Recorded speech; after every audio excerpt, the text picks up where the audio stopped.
Hello, I'm Rosalie Michaels, and welcome to the Pain Channel. So how do you get help when you can't even figure out what's wrong? It's a question victims of fibromyalgia have often had to ask themselves. Fibromyalgia is one of the most difficult, widespread diseases to diagnose or understand. Now, though fibromyalgia affects approximately 6 million people in the United States, 90% of them women, some medical professionals still don't recognize it as a clinical ailment. There is no consensus among medical professionals on whether to classify it as a disease or a syndrome. And so now we bring in the medical director at the Pain Center of Arizona, Dr. Stephen Sywick. Hello, doctor. Hi, Rosalie. So, doctor, what makes fibromyalgia so difficult to diagnose? Well, Rosalie, the issue of fibromyalgia from a diagnostic standpoint is really its presentation. It presents in a patient to the physician as this widespread issue of pain. The problem then gets even more difficult because there's not an X-ray, there's not an MRI, there's not a lab test that really confirms the diagnosis. We do have physical examination, and classically the American College of Rheumatology has told physicians that we look for 18 different tender points on a body. If a patient has a reproduction of pain with pushing on 11 out of those 18, they can be considered to be a patient that has fibromyalgia. I see. And are there any symptoms specific to fibromyalgia? Well, Rosalie, the definition of fibromyalgia by itself really means pain in the muscles and fibrous tissue. Specifically, these patients are describing intense, sharp, stabbing, throbbing discomfort throughout the body and in those areas of major muscles, often even causing stiffness in and around the joints. Interestingly, however, many of these patients also have more of a syndrome type of presentation, which we refer to as fibromyalgia syndrome. This widespread body pain will be often associated with stamina problems and sleep disturbances and issues of anxiety and stress. It really is that syndrome that really makes fibromyalgia debilitating. Well, thank you, as always, Dr. Sywick, for your expertise. Now, on today's show, we'll learn more about fibromyalgia, the people who suffer from it, and the ways to recognize it and deal with the pain constructively. After all, the more we understand about fibromyalgia, the more we can do to help those afflicted with it start to get the help they deserve.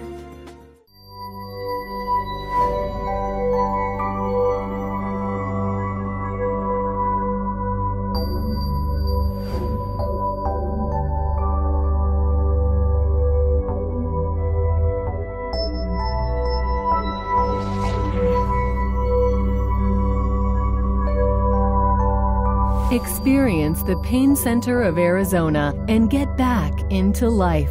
Call 1-888-PAIN-CENTER.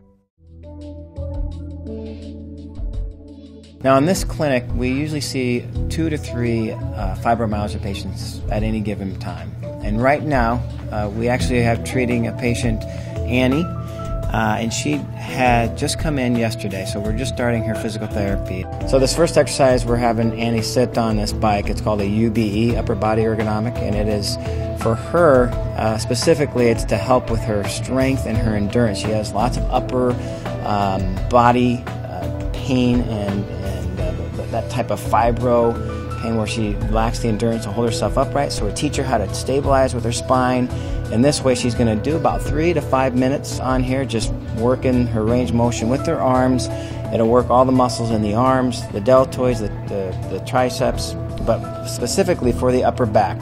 Now this next exercise, I have Ann. She's going to be laying down on her back, and what she's doing here is she's pulling her knee up to her chest, and it's really just an exercise to stretch out the upper back, and it's a great exercise because patients don't need anything. They don't need any equipment. They can do it on a hard surface. They could even do it on their bed. And I always tell people to do it in the morning before they get out of bed and do it at the end of the day. So it really works on upper back and also her glutes, just to really stretch it out.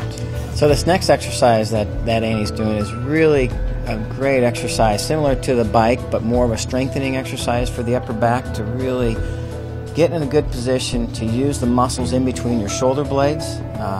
She has a lot of irritation, even shooting pain down the middle of her back, so it's a great exercise to work on that stamina. She gets drained by the end of the day, so it's a good strengthening and an endurance exercise, and it really promotes the good posture. The ball exercise really focuses in on all the areas.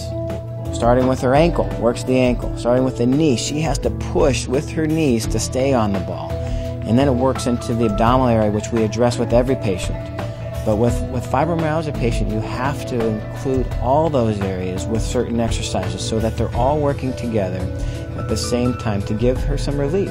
So the last exercise that Annie is doing is the treadmill. And the treadmill is just a great exercise, aerobic conditioning, just for the heart, for the lungs.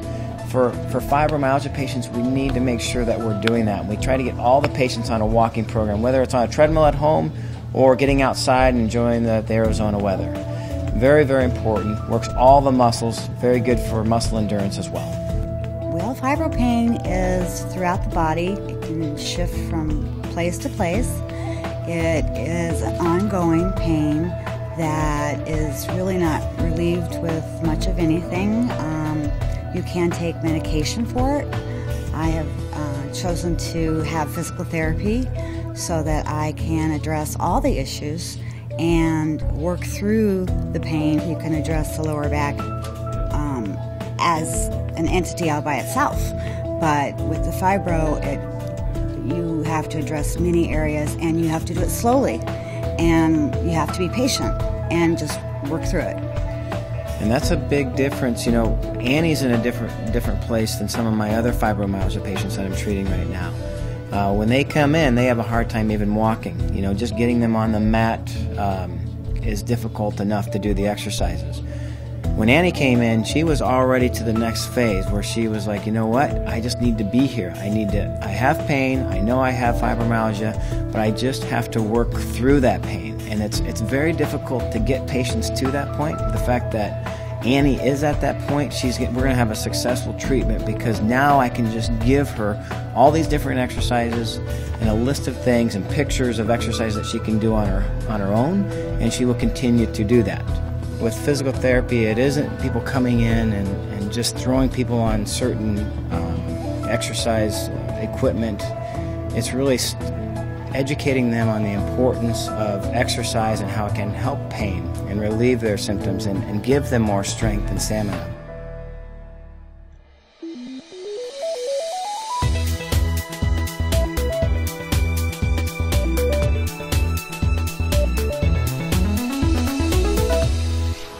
And that brings us to another edition of Ask Dr. Sywick.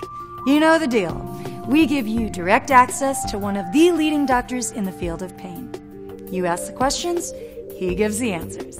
It's a trip to the doctor's office without paying the bill. So, to participate, visit the Pain Channel website at painchannel.tv and send Dr. Sywick a question via email. Ask him anything you want. We swear it's free. Now, this week's question comes from Eileen Porter of Omaha, Nebraska. Eileen writes, "It's unclear what causes fibromyalgia, but some people link it to depression. Is that a fair assessment?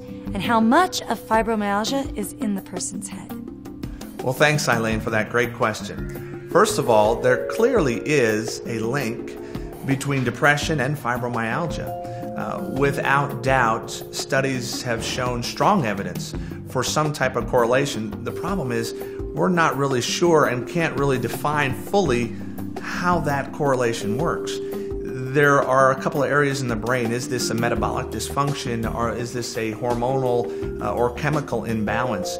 There clearly is a correlation. What is more interesting, however, is which comes first. Whether it's fibromyalgia or chronic pain, you'll often see an issue for our patients that they'll be in an issue of chronic pain. Let's say it is fibromyalgia, and they're dealing with this fibromyalgia for months and sometimes years, and at some point it begins to wreak havoc on the emotions, and the patients become more emotional about it and more stress. The more stress the patients have, the more anxiety they have. The more anxiety, the more pain, and you begin to have this horrible cycle and this snowball effect of all of these symptoms. And to answer the second part of your question, is it all in my head? Well, the answer is yes and no, believe it or not. Yes, in the fact that, again, once you are dealing with this horrible, debilitating syndrome for long enough, it does begin to wreak havoc on the emotions. And patients, again, are more susceptible to stress and to anxiety. But the answer to your question is also no, in that this is a real disease. Without question, the scientific study is emerging and becoming more clear that fibromyalgia is in fact real. The problem has been that it's stunned initially the physician community because we didn't have any tests that could prove it and demonstrate it and show what stage or how bad, and it became fairly confusing. The good news is there are answers. The FDA is coming out with new and approved medications specifically to address this horrible, painful condition of fibromyalgia. At the Pain Center of Arizona, we're here to get you back into life, and we certainly would love to see you and do something about your pain if you are one of those patients suffering with fibromyalgia.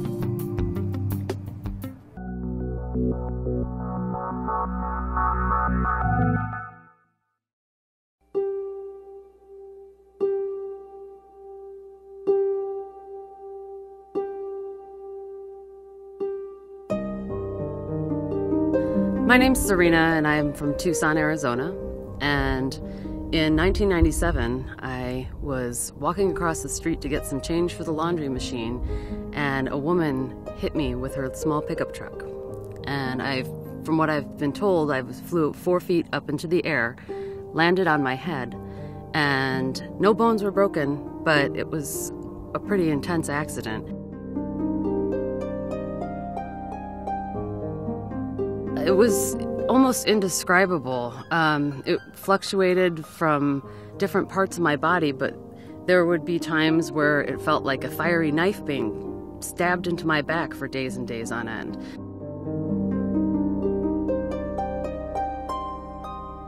I was fatigued. I was extremely sensitive to anything. Even just a friendly jab or a poke would be like someone sticking me with something sharp. I was hypersensitive, I had a really hard time sleeping, and all of that was snowballing. And although I had quite a few doctors and I'd been going to physical therapy after my accident and chiropractors, no one could really figure out what was going on. I had been doing quite a few things and I still wasn't getting better. In fact, it was getting worse.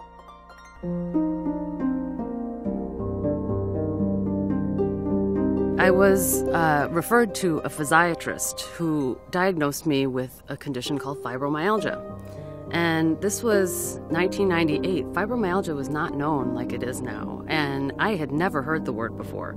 I had no idea what it was, so I went and I tried to find out some information, and the only information I could find was dire stories of people in horrible pain for the rest of their lives. And I was only 23 at the time, and I didn't know if I was going to end up in a wheelchair. I didn't know if I was going to be able to work. I had just gone through all of this school and didn't know if I was ever going to be able to work as an archaeologist. One day I decided that if I was going to be in pain, I was going to at least go do something and be in pain. And so I decided to take my dog Zeus for a walk. And it was just a short walk, a walk around the block, but even that threw me into quite a pain flare afterwards. I felt the effects for several days after, but even though I felt the effects for several days after, I really enjoyed the walk with my dog. My dog enjoyed it so much, and so I continued doing these short walks with my dog. And eventually, I realized that by walking, it kind of got my mind off of the pain for a while, and I enjoyed the fresh air and the scenery. And so my husband and I would take our dogs and we'd go for very short walks. And time again, it would throw me into a pain flare. But I realized that they were becoming less and less frequent as I was doing the hikes and very, very gradually building up. So I would go from, hiking, around the block to hiking around 2 blocks to maybe doing a little thing on a trail. And so by very, very slowly building these hikes up, I was able to make myself stronger.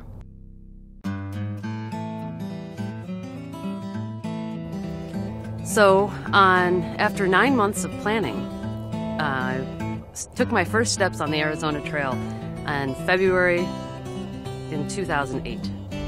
February 2008 was the beginning of the trail all the way at the Mexico border. I actually had to have some people hike that part with me because of issues with illegals and other dangerous situations near the border. But other than that, that was the only part of the trail besides the Grand Canyon that I backpacked with somebody. And I thought, what would it be like to hike from one end of the state to the other, all the way from Mexico to Utah?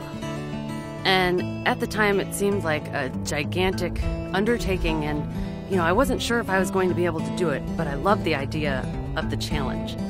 I did almost the entire 820 miles all by myself, and this only after having been backpacking twice before in my whole life. But I knew that I loved it so much, and that fact borne out because I had the most incredible time hiking across this amazing state. It was everything I could have expected and even way more. I realized that I was so much stronger than I originally thought I was. I hadn't had a fibromyalgia flare in 2 years, and so I wanted to give back to the community and really raise some awareness about fibromyalgia and give some hope to people that have it already. If I had one thing to say to people with fibromyalgia, it would be that you don't have to hike 800 miles across the state to make yourself feel better, to get that level of activity. You just find some passion that you really enjoy. Walking, dancing, anything that gets you out of the house and moving around, and I guarantee you'll forget about your pain for at least a little while, and it'll enrich your life, and you'll be able to find that passion that you probably lost somewhat after your diagnosis with fibromyalgia. Well, that's our show for today. Be sure to join us next week when we go back to the Healthy Kitchen with Chef Rachel. And if you have a question for Dr. Sywick, don't forget to email him at painchannel.tv. As always, we'd like to thank everyone who contributed to this week's show. I'm Rosalie Michaels, and I'll see you next Wednesday at 3 p.m. on the Pain Channel.